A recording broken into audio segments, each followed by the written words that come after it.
Je m'appelle Morgane.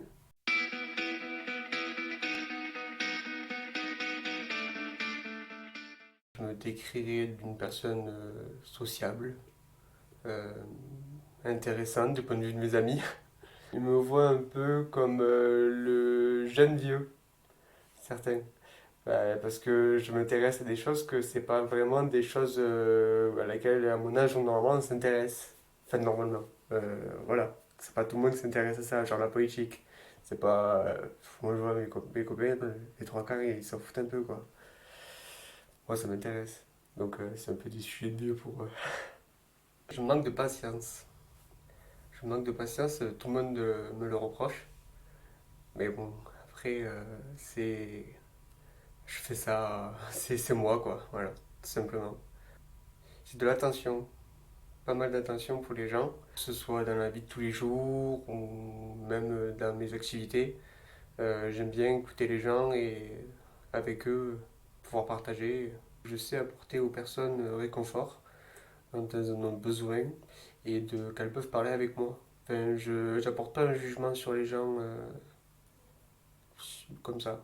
Ce qui me procure de la peine, c'est les personnes qui sont à la rue, ou même pas forcément qu'à la rue, des personnes qui sont seules chez elles, qui parfois manquent d'accompagnement, la détresse un peu sociale, hein. Et c'est, ouais, ça, je crois que c'est la chose qui me procure le plus de peine. Ouais. Mes activités, ma famille, euh, de parler de ce que j'aime avec mes amis, de sortir avec mes amis, de profiter, mon chien, mon mental, mon mental, parce que j'ai quand même passé pas mal d'épreuves dans ma vie, enfin surtout une grosse, qui je pense que mon mental est assez forgé maintenant pour avoir, enfin, pour affronter n'importe quelle solution. Alors, ma maladie, c'est un lymphome anaplasique. Donc, c'est pas un endroit ciblé comme un cancer du poumon ou quoi. C'est vraiment dans le sang, dans les défenses immunitaires, c'est vraiment ça. En fait, ça a commencé tout simplement par un soir, tranquillement chez moi et j'avais comme un mal de gorge, comme une angine, et avec une petite boule qui sortait là par ici. Et le lendemain, quand je me suis réveillé, ça a vite doublé de volume, en fait.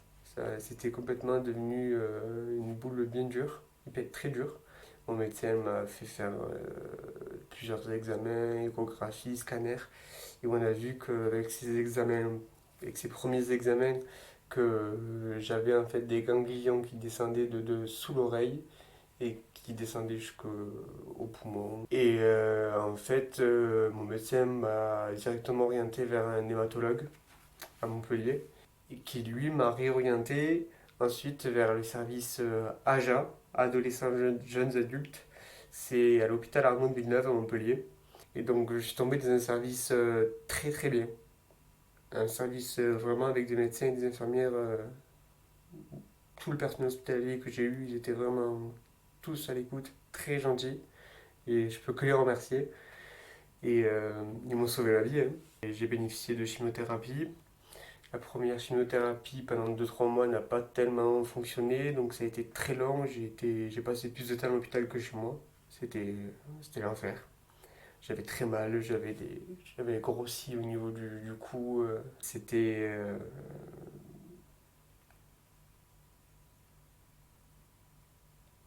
pas simple. C'était pas simple. Du coup, le protocole de chimiothérapie ne fonctionnait pas, donc ils ont changé de chimiothérapie. Une chimiothérapie un peu plus puissante, avec des hospitalisations plus courtes et avec plus d'effets. Donc en fait, je me suis retrouvé en réanimation pendant 5 6 jours. Parce qu'en fait, j'ai fait une grosse chute de tension en pleine nuit. Donc par contre, là, ils m'ont proposé une greffe de moelle osseuse. Donc en fait, j'ai dû faire de la radiothérapie pendant 3 jours, 2 fois par jour. Une radiation complète du corps. Ensuite, je suis rentré en chambre stérile pendant 6 semaines, où j'ai reçu ma greffe le 15 juillet. Et là, c'était la période, je crois, la plus longue. Je suis resté à l'hôpital et la plus dure parce que j'avais très très très très mal. J'avais beaucoup de douleurs. Ouais, j'ai passé vraiment 6 semaines compliquées. Compliquées, ouais. Alors à la suite de ça, une fois qu'on sort, on a un protocole de suivi à la maison. Bon, moi j'étais pas mal sous perfusion à la maison après tout ça, déjà pour m'alimenter parce que j'avais perdu beaucoup de poids. Parce que les chimiothérapies, la radiothérapie, ça donne des mucites dans la bouche, ça va être tout le tube digestif et c'est très douloureux. On ne peut pas manger ce qu'on veut, on ne peut pas boire ce qu'on veut. On prend énormément de cachets, que ce soit avalé ou par les veines. Et après, le suivi, c'était surtout 2 fois par semaine pendant un mois.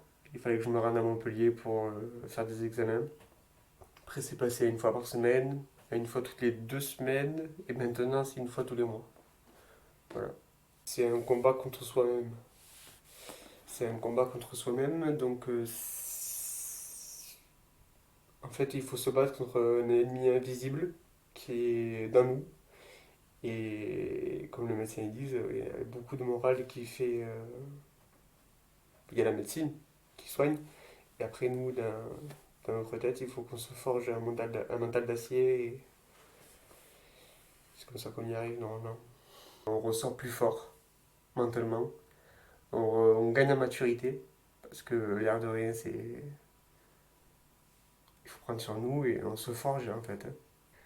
Ça a interrompu mes études, ma vie avec mes amis, tout ça. Du coup, j'ai pas le bac. Donc, j'ai dû trouver d'autres alternatives sans bac pour peut-être rejoindre les métiers qui m'intéressent. Après, si je reprends l'école, c'est pas, je pense pas aujourd'hui, parce que voilà, j'ai pas spécialement envie. Mais s'il faut y aller, j'irai. C'est ma famille, encore une fois, hein. C'est ma famille, mes grands-parents, qui m'ont pas mal appris de choses, donné envie de faire des choses, qui m'ont soutenu beaucoup, qui m'ont toujours poussé vers le haut pour faire ce que j'aimais. Les pompiers, la police, la gendarmerie, tous les uniformes déjà. Le camion rouge, comme tous les enfants, la grande échelle, et les gyrophares bleus, la sirène. C'est un rêve d'enfant, puis après, au fur et à mesure, quand on grandit, on voit que c'est plus que le camion rouge, et puis quand on y est vraiment, c'est plus du tout que le camion rouge. C'est vraiment autre chose. Alors moi déjà je suis passé par l'école des jeunes sapeurs-pompiers. On apprend vulgairement le métier de pompier en fait, hein. Au bout de ces 4 ans, c'est tous les samedis matins, on a une formation complémentaire à passer. Ensuite, c'est un brevet. Et si on valide le brevet, ben, on est recruté dans notre centre. Moi j'habite à Metz, donc à Metz. C'est beaucoup d'interventions où on voit pas mal je dirais, de la misère sociale un peu, à toutes les échelles. Ça, c'est vraiment la chose qui me touche le plus chez les pompiers. C'est de voir ces gens qui sont seuls. Hormis ça, après, il y a le feu. Le feu, oui, c'est bien pour un pompier. C'est ce qu'on aime faire, malheureusement. Mais après, il y a plusieurs types de dangers, hein. On met en œuvre ce qu'on a appris, hein, toujours. Après, on s'adapte en fonction de la situation, parce on ne voit pas tout en formation. Ça, c'est sûr. C'est une chose que, ouais, pompier professionnel, il faut que je le tente. Alors, ce goût de la politique, je pense qu'il vient de ma grand-mère. De ma grand-mère, parce que elle a été, bah, depuis que je suis petit, en fait, je la vois toujours à la mairie. Bon, plus maintenant, parce que elle a arrêté. Je la vois, je la voyais tout le temps à la mairie, parler de la politique, de ce qui se passait à la messe, un peu tout ça, quoi. Elle était aux affaires sociales.